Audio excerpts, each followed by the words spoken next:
Saludos y bienvenidos todos. Una semana más estamos con todos ustedes para informarles de algunas de las noticias que desde la mirada de la fe suceden en nuestra archidiócesis de Granada y el mundo. Y desde Granada precisamente comenzamos hablando de la beata María Emilia Riquelme y Zayas, fundadora de las Misioneras del Santísimo Sacramento y María Inmaculada, más conocidas como riquelminas. Hace poco, el día de la solemnidad de Jesucristo, Rey del Universo, tenía lugar la ceremonia de entronización de sus reliquias. Numerosos fieles granadinos asistieron a la Eucaristía que presidía nuestro arzobispo don Javier en la catedral. Entre ellos estaban también las hermanas de la congregación y personas a ella vinculadas, así como familiares de la beata. Ese mismo fin de semana también se inauguraba y bendecía un conjunto escultórico con la figura de María Emilia en la Casa Madre. Todo ello cuando acaban de cumplirse 2 años de su beatificación en la Catedral de Granada.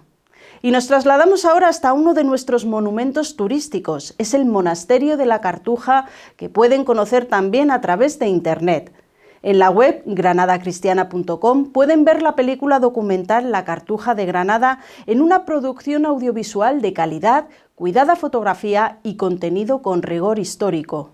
Se trata de una película donde, de la mano de un monje cartujo del siglo XVI, conocemos el lugar y la historia de vida cristiana que atesora a través de la belleza de sus espacios.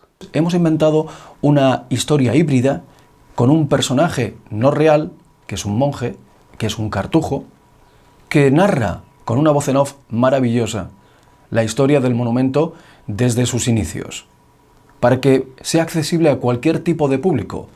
Todo el proceso que conlleva la creación de esta película documental, de este híbrido digital para llegar a todos los públicos, ha conllevado el trabajo de muchas personas. Con nuestra aportación para ver la película en Internet contribuimos también a mejorar el acceso en la puerta principal del monasterio.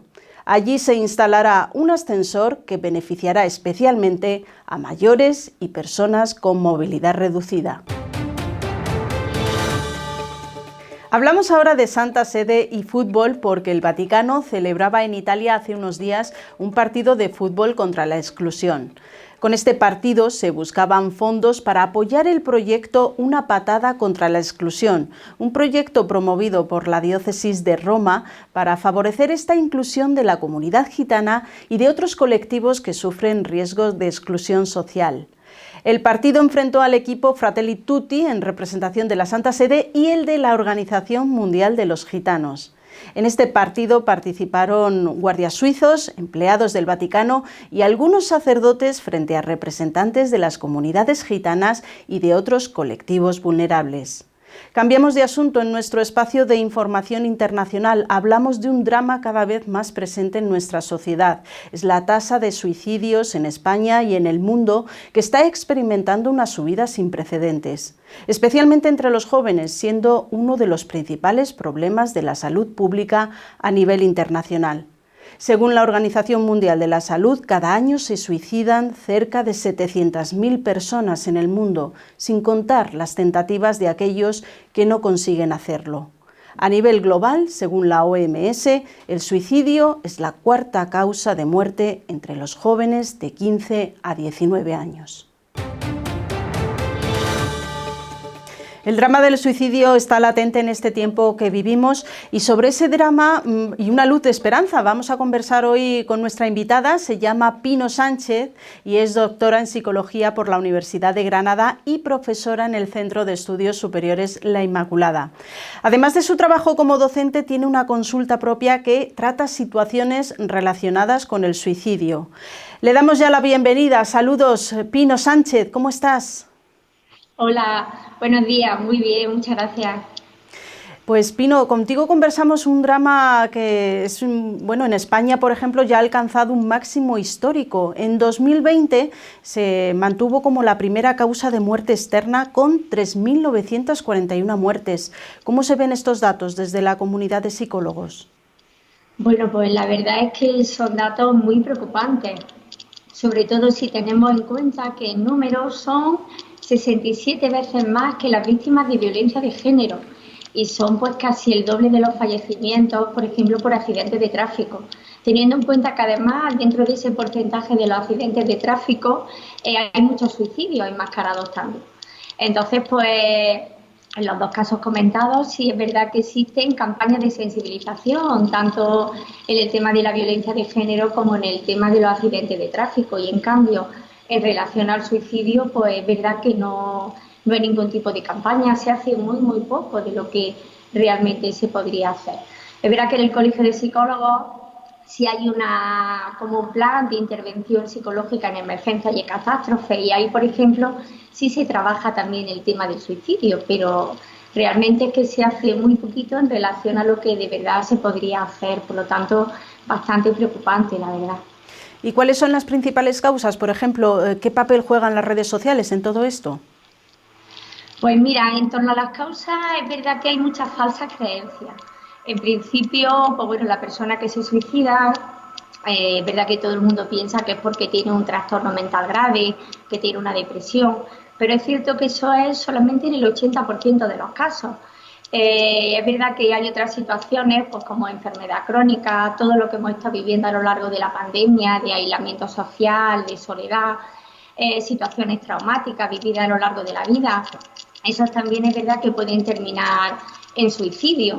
Y es cierto que, pues bueno, en relación al género, para que nos hagamos una idea, los hombres son más propensos que las mujeres a la hora de ejercer el suicidio. En cambio, las mujeres lo intentan el doble de veces que los hombres. Pasa que, bueno, pues la fuerza que tiene el hombre y demás, al final hace que en esas tentativas, en el caso de los hombres, lleguen a hacerse realidad, ¿no? Y en el caso de los jóvenes, es la segunda causa de muerte actualmente. Entonces sigue aumentando y cada vez más. Entonces es cierto que se debe a muchos factores, pero preocupa especialmente el bombardeo que se está haciendo por parte de las redes sociales, pues de esa vida idílica, del postureo, entre comillas, que reina en esas plataformas como Instagram, y donde en definitiva lo que se hace es promocionar pues la imagen perfecta que a ellos les gustaría tener, y que en ocasiones se separa mucho de, pues bueno, pues de la identidad real con la que ellos están conviviendo. En este sentido, es verdad que los medios de comunicación, y en este caso también las redes sociales, que es el medio que mejor conocen los jóvenes, sí debería de trabajar en pro de esa buena comunicación, de ser una herramienta para esas situaciones vulnerables, pues de alguna forma intentar prevenirla y hacer que poquito a poco pues, fuera disminuyendo esa cifra, que realmente es bastante preocupante. El Papa nos dice en su último vídeo del mes que procuremos estar cerca de los que están agotados, de los que están desesperados, sin esperanza. ¿Cómo podemos detectarlo tanto en uno mismo como en los demás? ¿Qué síntomas nos pueden hacer saltar las alarmas y cómo prevenirlo? Bueno, pues en torno a la detección, es verdad que alrededor del 10% de las personas que se suicidan no ofrece ningún tipo de pista. Quiere decir, pero lo habitual es que cuando se produce una muerte por suicidio, antes ha habido frases del tipo de pues la vida es un asco, no puedo seguir así, o estarían mejor sin mí, o estoy cansado de luchar, o me gustaría desaparecer. Esas frases de desesperanza es verdad que cierran un mensaje emocional importante que hay que tener en cuenta.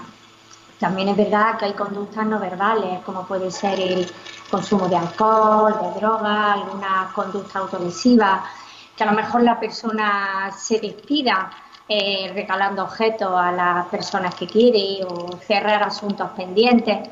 En definitiva, son situaciones en las que la persona se va desenganchando de alguna manera de la vida y lo va haciendo de una manera progresiva. Por lo tanto, sí hay evidencia a lo largo de todo el proceso de que esa situación está ocurriendo.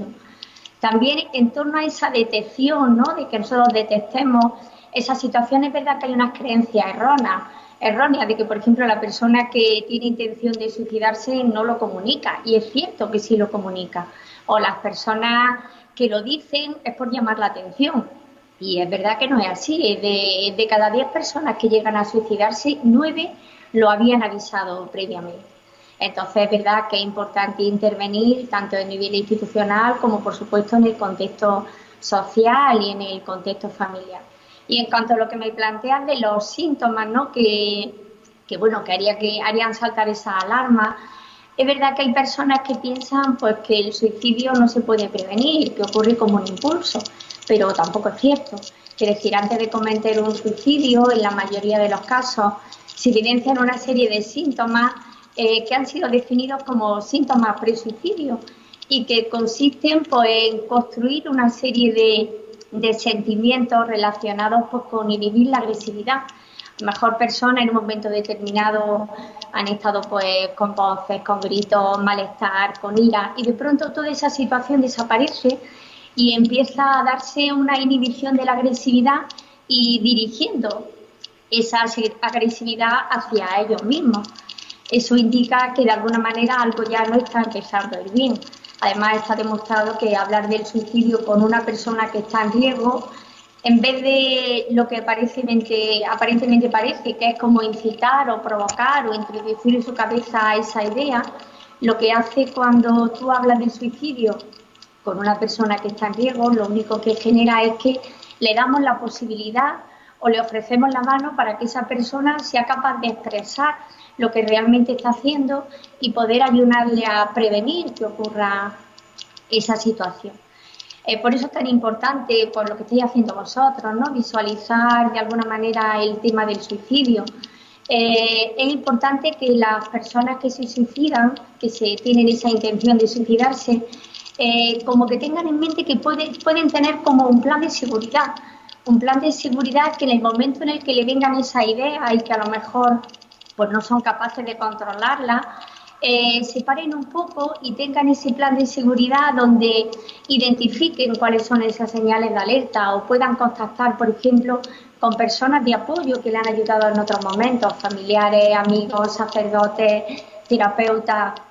Tenéis también a mano una serie de teléfonos de personas relevantes en su vida y también, por supuesto, pues tener en mente la pedir ayuda de un profesional, acudir a alguien de confianza y sobre todo dejarse ayudar.